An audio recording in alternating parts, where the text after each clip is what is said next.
ദൈവത്തിന്റെ അതിപരിശുദ്ധ നാമം വാഴ്ത്തപ്പെടുമാറാകട്ടെ. വീണ്ടും ഒരു നല്ല പ്രഭാതത്തില് ഒരുമിച്ച് ദൈവത്തെ മഹത്വപ്പെടുത്തുവാനും സ്തുതിക്കുവാനുമുള്ള മഹാഭാഗ്യം കർത്താവ് നമ്മുടെ ജീവിതത്തിൽ ഒരുക്കിയത് ഓർത്ത് ഞാൻ ദൈവത്തെ സ്തുതിക്കുകയാണ്. വീണ്ടും മൂർണിമനയുമായി ദൈവത്തിന്റെ സന്നിധിയിലായിരിക്കാൻ കർത്താവ് ഒരുക്കിയ നല്ല അവസരത്തിനായി ഞാൻ ദൈവത്തെ സ്തുതിക്കുന്നു. ഇന്നത്തെ മൂർണിമനയുടെ ഹെഡിങ് ആയിട്ട് പ്രതീക്ഷകളിൽ നിന്ന് സ്വതന്ത്രമായി എന്നുള്ളതാണ്. യോഹന്നാന്റെ സുവിശേഷം 3-ാം അധ്യായം അതിന്റെ 5-ാം വാക്യം ഇപ്രകാരം പറയുന്നു: അതിനെ യേശു, ആമേൻ ആമേൻ ഞാൻ നിന്നോട് പറയുന്നു, വെള്ളത്താലും ആത്മാവിനാലും ജനിച്ചില്ല എങ്കിൽ ദൈവരാജ്യത്തിൽ കടപ്പാൻ ആർക്കും കഴിയുകയില്ല. വളരെ അനുഗ്രഹിക്കപ്പെട്ടതായ ദൈവത്തിന്റെ തിരുവചനമാണ് നമുക്ക് നൽകി തന്നിരിക്കുന്നത്. സ്വർഗത്തിലെ ദൈവം നാം എപ്രകാരം ആയിരിക്കണം എന്നതിനെ കുറിച്ച് ഇവിടെ നമ്മോട് പറയുകയാണ് ദൈവത്തിന്റെ വചനത്തിലൂടെ.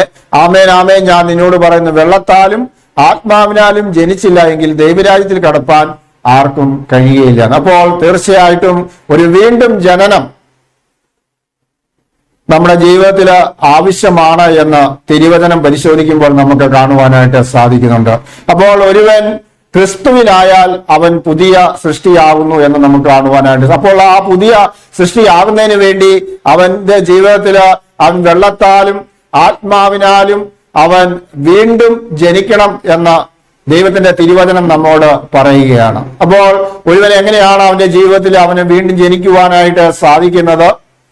അവൻ കർത്താവായ യേശു ക്രിസ്തുവിനെ രക്ഷിതാവായി സ്വീകരിച്ചുകൊണ്ട് ദൈവത്തിന്റെ വചനത്തിൽ പൂർണ്ണമായിട്ട് വിശ്വസിക്കുകയും അത് എന്റെ ജീവിതത്തിൽ ഞാൻ അനുസരിച്ചു കൊള്ളാമെന്ന് പൂർണ്ണമായിട്ട് തീരുമാനമെടുക്കുകയും കർത്താവായ യേശു ക്രിസ്തു എന്റെ ഏക രക്ഷിതാവും വീണ്ടെടുപ്പുകാരനുമാണെന്ന് അവൻ ഹൃദയം കൊണ്ട് വിശ്വസിക്കുകയും വായു കൊണ്ട് ഏറ്റുപറയുകയും ചെയ്ത് അവൻ രക്ഷിക്കപ്പെടുന്ന അനുഭവത്തിലേക്ക് കടന്നു വരികയും പിതാവിന്റെയും പുത്രന്റെയും പരിശുദ്ധാത്മാവിന്റെയും നാമത്തില് അവൻ സ്നാനം കഴിച്ച് കർത്താവായ യേശു ക്രിസ്തുവിനോട് അവൻ ചേരുമ്പോഴാണ് അവൻ വെള്ളത്താൽ അവൻ സ്നാനപ്പെട്ട് കർത്താവായ യേശു ക്രിസ്തുവിനോട് പറ്റിച്ചേരുന്ന, അല്ല ആത്മാവിനാൽ പറ്റിച്ചേരുന്നതായ ഒരു അനുഭവം ഉണ്ടാകും. അപ്പോൾ അവൻ ജഡീകമായും അവൻ ശുദ്ധനായി തീർന്നുകൊണ്ട് അവൻ പുതിയൊരു അനുഭവത്തിലേക്ക് പഴയ സ്വഭാവങ്ങളെയൊക്കെയും കളഞ്ഞുകൊണ്ട് പാപത്തെയെല്ലാം ഏറ്റുപറഞ്ഞ് ഉപേക്ഷിച്ച് ദൈവത്തിന്റെ സന്നിധിയിൽ നിർമ്മല മനസ്സാക്ഷിയോടുകൂടെ ദൈവത്തിന്റെ സന്നിധിയിൽ ആയിരിക്കാനായിട്ട് ആ വ്യക്തിക്ക് കഴിയും.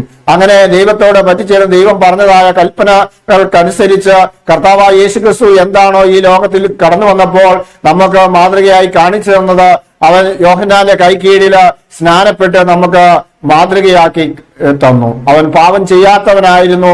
പാപം ഒഴിയ സകലത്തിനും മനുഷ്യരെ പോലെ തന്നെ പരീക്ഷിക്കപ്പെട്ടവനായി ഈ ലോകത്തിൽ 33.5 തിരുവയസ്സ് വരെ ജീവിച്ചു എന്ന വലിയ സത്യം നമുക്കറിയാം. അപ്പോൾ ഈ പാപികളായിരിക്കുന്ന നമുക്ക് വേണ്ടി നമുക്കൊരു മാറ്റം ഉണ്ടാകുവാൻ, നമുക്കൊരു മാനസാന്തരം ഉണ്ടാകുവാൻ തക്കവണ്ണം കർത്താവ് നമുക്ക് വേണ്ടി കാൽവരി ക്രൂശിൽ തകർക്കപ്പെട്ടവനായി തീർന്നു എന്ന് നമുക്ക് കാണുവാനായിട്ട് സാധിക്കുന്നുണ്ട്. പ്രിയമുള്ളവരെ, ആ ഏക പ്രത്യാശയിൽ ഈ ഭൂമിക്കും ആകാശത്തിനും മധ്യേ ഏക മധ്യസ്ഥനായി ഒരേ ഒരുവനേ ഉള്ളൂ, അത് നമ്മുടെ കർത്താവായ യേശു ക്രിസ്തുവാണ്. അപ്പോൾ ആ യേശു ക്രിസ്തുവിൽ അവൻ പൂർണ്ണമായി വിശ്വസിച്ചുകൊണ്ട് ദൈവത്തിന്റെ സന്നിധിയിൽ ആത്മീയ ജീവിതം നയിച്ചുകൊണ്ട് മുന്നോട്ട് പോകുമ്പോൾ അവൻ വെള്ളത്താലും ആത്മാവിനാലും ജനിച്ച വ്യക്തി എന്ന് അവന്റെ ജീവിതം കൊണ്ട് അവന്റെ സ്വഭാവം കൊണ്ട് ഈ ലോകം അവനെ മനസ്സിലാക്കുവാൻ ഇടയായി തീരും. അപ്പോൾ അങ്ങനെയുള്ള വ്യക്തികളിൽ അനേകം മാറ്റങ്ങൾ അവരുടെ ജീവിതത്തിൽ ഉണ്ടാകും.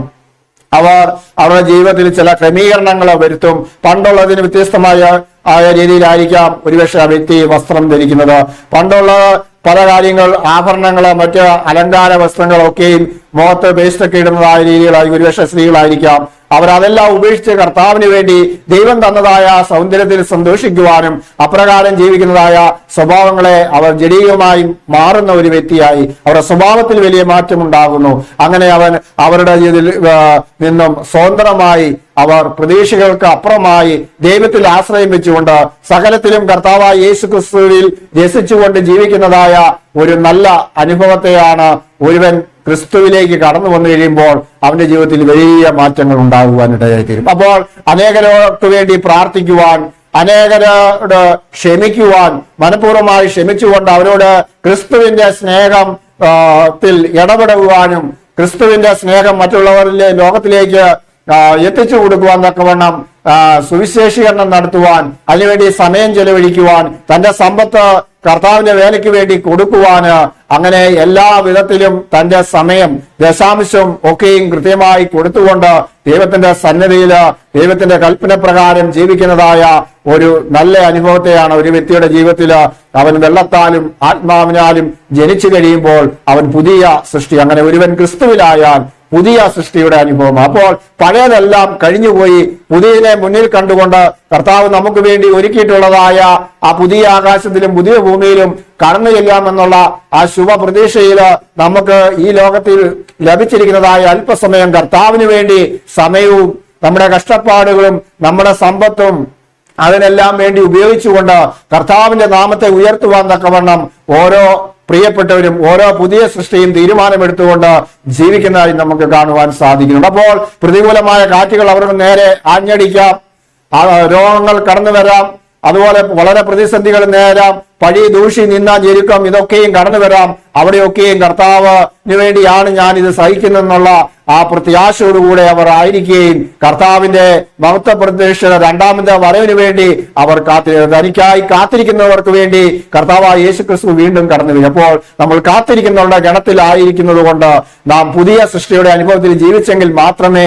കർത്താവിന്റെ രണ്ടാം വരവെങ്കിൽ നമുക്ക് കടന്നു പോകാനായിട്ട് സാധിക്കുകയുള്ളൂ. അതുകൊണ്ട് പ്രിയമുള്ളവരെ, ദൈവത്തിന്റെ വചനത്തിൽ നാം ആശ്രയിച്ചുകൊണ്ട് വെള്ളത്താലും ആത്മാവിനാലും ജനിച്ചുകൊണ്ട് ആ സ്വർഗരാജ്യത്തിൽ കടക്കുവാനുള്ള ആ വഴികളെ സ്വീകരിച്ചുകൊണ്ട് അനേകര് ദൈവത്തിന്റെ സന്നിധിയിലേക്ക് ഈ കർത്താവിന്റെ വരവ് ഏറ്റവും അടുത്തിരിക്കുന്ന നാളുകളിൽ മാനസാന്തരപ്പെട്ട് കർത്താവിന്റെ സന്നിധിയിലേക്ക് കടന്നു വരുവാനുള്ള ഒരു ആഹ്വാനം ഇന്നത്തെ ഈ മോർണിംഗ് മനയിലൂടെ ഇന്ന് നൽകപ്പെട്ടിരിക്കുകയാണ്. അതുകൊണ്ട് നാം ഓരോരുത്തരും ദൈവത്തിന്റെ സന്നിധിയിലെ കർത്താവെ അടിയൻ എന്താണ് ചെയ്യേണ്ടതെന്നുള്ള ആലോചന ദൈവത്തോട് ചോദിച്ചുകൊണ്ട് അപ്രകാരം ജീവിക്കുന്നെങ്കിൽ ആത്മീയ സന്തോഷമുള്ളവരായി ഈ ലോകത്തിൽ ലഭിക്കുന്ന സമയം കർത്താവിന് വേണ്ടി പ്രതീക്ഷയോടെ കാത്തിരുന്നുകൊണ്ട് നാം മുന്നോട്ട് പോവാൻ സ്വർഗത്തിലെ ദൈവം നമ്മെ ധാരാളമായിട്ട് അനുഗ്രഹിക്കുമാറാകട്ടെ.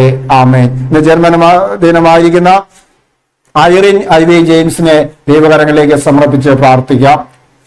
കരുണാസമ്പന്നായ ഞങ്ങളുടെ സ്വർഗീയ നല്ല പിതാവേ, ഈ നല്ല സമയത്തിനായി ഞങ്ങൾ സ്തുതിക്കുന്നു, സ്തോത്രം ചെയ്യുന്നു. ഇന്ന് ജന്മദിനമായിരിക്കുന്ന തന്നെ വളരെ ദൈവകരങ്ങളിലേക്ക് സമർപ്പിക്കുന്നു. ദൈവത്തിന്റെ സാന്നിധ്യവും കർത്താവെ തന്റെ നമ്മളോട് കൂടെ ഇരുന്ന് ഇത്രത്തോളം അനുഗ്രഹിച്ചല്ലോ. തുടർന്നും തന്റെ ക്രിസ്തീയ ജീവിതയാത്രയിൽ കർത്താവിന്റെ കരം കൂടിയിരിക്കണം. ആരോഗ്യവും ബലവും ആയുസ്സും എല്ലാം കൊടുത്ത് സ്വർഗം അനുഗ്രഹിക്കണമെന്ന് പ്രാർത്ഥിക്കുന്നു. തിരുവരം കേട്ട എല്ലാ പ്രിയപ്പെട്ടവർക്കായി സ്തോത്രം. കഷ്ടങ്ങളില്, പ്രയാസങ്ങളില്, ദുഃഖങ്ങളില്, കടഭാരങ്ങളില്, രോഗത്താൽ ഒക്കെയും ആയിരിക്കുന്ന അനേകരുണ്ട്. അതിൽ നിന്നൊക്കെയും അങ്ങയുടെ വചനം അയച്ച് ആശ്വാസം കൊടുത്ത് പ്രിയപ്പെട്ടവരെ സ്വർഗം അനുഗ്രഹിക്കണമെന്ന് പ്രാർത്ഥിക്കുന്നു. അടിയങ്ങൾക്ക് വേണ്ടി ജീവൻ വെച്ച പൊന്ന് യേശുക്രിസ്തുവിന്റെ നാമത്തിൽ തന്നെ ആമേൻ. ഇന്ന് തിരുവചനം കേട്ട എല്ലാ പ്രിയപ്പെട്ടവരെയും സ്വർഗത്തിലെ ദൈവം ധാരാളമായിട്ട് അനുഗ്രഹിക്കുമാറാകട്ടെ. ആമേൻ.